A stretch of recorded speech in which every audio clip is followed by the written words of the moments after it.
entender que o Brasil passa hoje por por um grande processo de resistência dos trabalhadores e das trabalhadoras contra um golpe capitalista que quer acabar com a nossa vida e acabar com os nossos direitos, pensar como que a gente pode fazer, como que a gente pode contribuir, qual a nossa parcela de contribuição para isso, foi daí que surge a ideia da candidatura.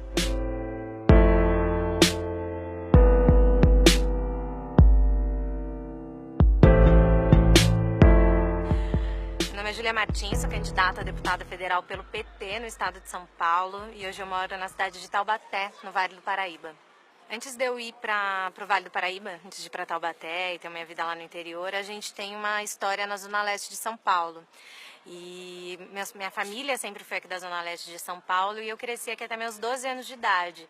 Estudei nessa escola que está aqui atrás da gente e foi onde eu comecei a entender, dar meus primeiros passos enquanto cidadãzinha, porque eu tinha até os 12 anos de idade, a gente já pensa e já vive algumas coisas da cidade mesmo sem dar conta disso, né? Eu acho que por isso que é importante que a gente venha aqui para o Jardim Imperador, a gente está no Jardim Imperador.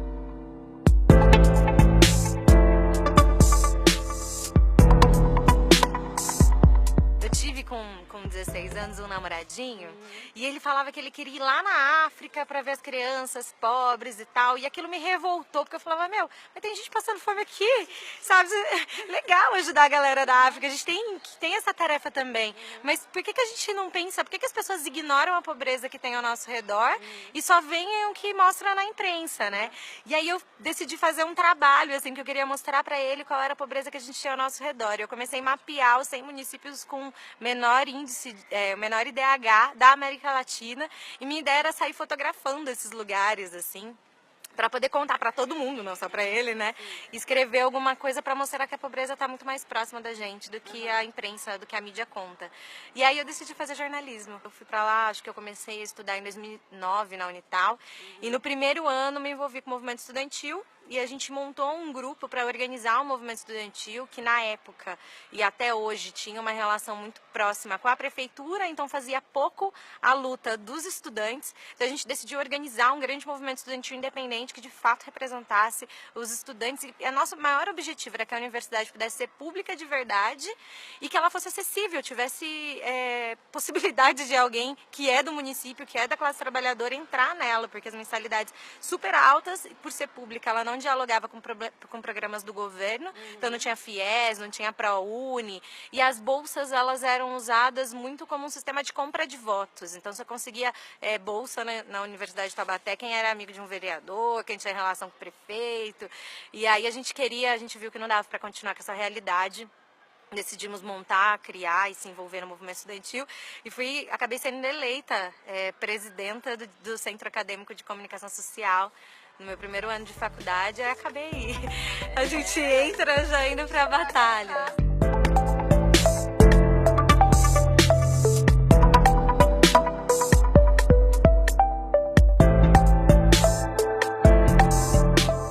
Eu venho de uma criação de pessoas que faziam a luta institucional. Então, a primeira luta organizada que eu conheci foi a luta através da ferramenta partidária, né? Eu sempre converso sobre isso com as pessoas, porque a gente tem que ter uma compreensão que existem várias formas de resistência da classe trabalhadora. E boa parte delas é através de movimentos populares. E a gente consegue se organizar enquanto foco de resistência dentro de casa, dentro do trabalho, nas associações de bairro, e todos esses focos são essenciais para a luta da classe trabalhadora. E a luta partidária hoje ela é uma ferramenta de tudo isso. E aí em 2016 veio o golpe. A gente já estava num processo muito difícil e em 2016 veio o golpe.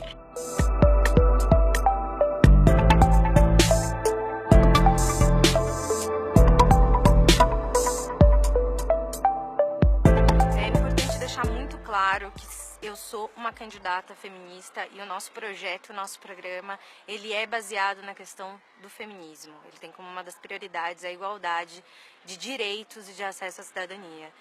E aí, é difícil porque muitas vezes a gente fala sobre feminismo e as pessoas veem isso com espanto, né? Eu acho que a gente tem uma tarefa no processo de eleição, não só de dizer e de encarar o feminismo como uma bandeira, mas também de esclarecer para a população o que é o feminismo e quais são as lutas que a gente trava por aí. Para que a gente consiga garantir igualdade entre as pessoas, né, para que a gente consiga evoluir para uma sociedade mais justa, mais igual, mais humana, a questão do feminismo ela é central, mas sozinha ela também não consegue andar.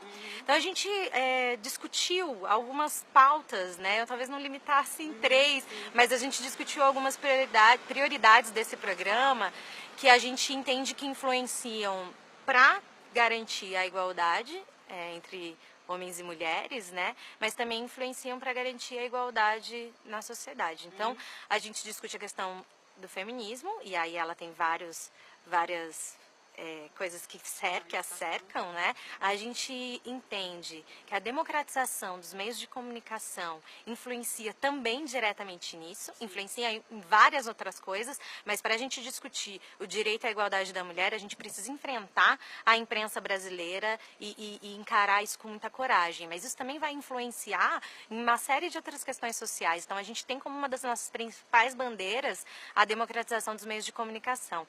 Uma outra bandeira que a gente está assumindo com muito afinco, porque a gente entende que ela é central para o avanço da classe trabalhadora brasileira, é a reforma agrária popular. E a reforma agrária popular, ela também tem várias outras questões, né?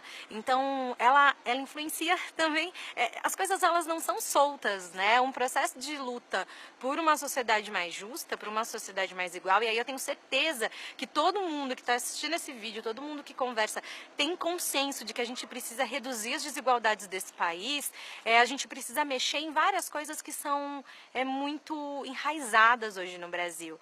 A gente tem um compromisso muito forte, que é logo no começo, brigar pelo tal do plebiscito revogatório, né?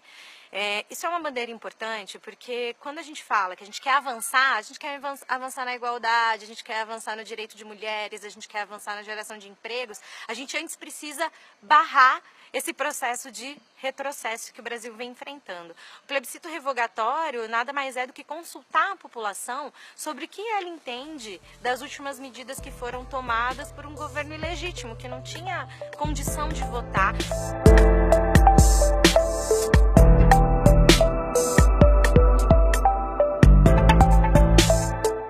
A ideia é construir sempre com muitas mãos. Então a Júlia, ela não vem aqui dizer para você, ó, nosso projeto é esse, ele está engessado, é isso ou aquilo, não. Isso aqui é um convite para que você participe desse processo de construção política. Ele não se encerra em outubro. É uma coisa que tem muitos anos pela frente, porque a gente sabe que não se acaba com um problema só com o voto, mas sim com a participação popular. Isso aqui é muito mais do que um pedido de voto. É um pedido de participação na construção desse projeto que tem como principal objetivo transformar esse país que a gente mora, o estado de São Paulo, o Jardim Imperador, Taubaté e todos esses lugares em espaços mais justos, mais humanos, um espaço onde a gente consiga exercer a nossa cidadania. Eu acho que isso aqui é um convite.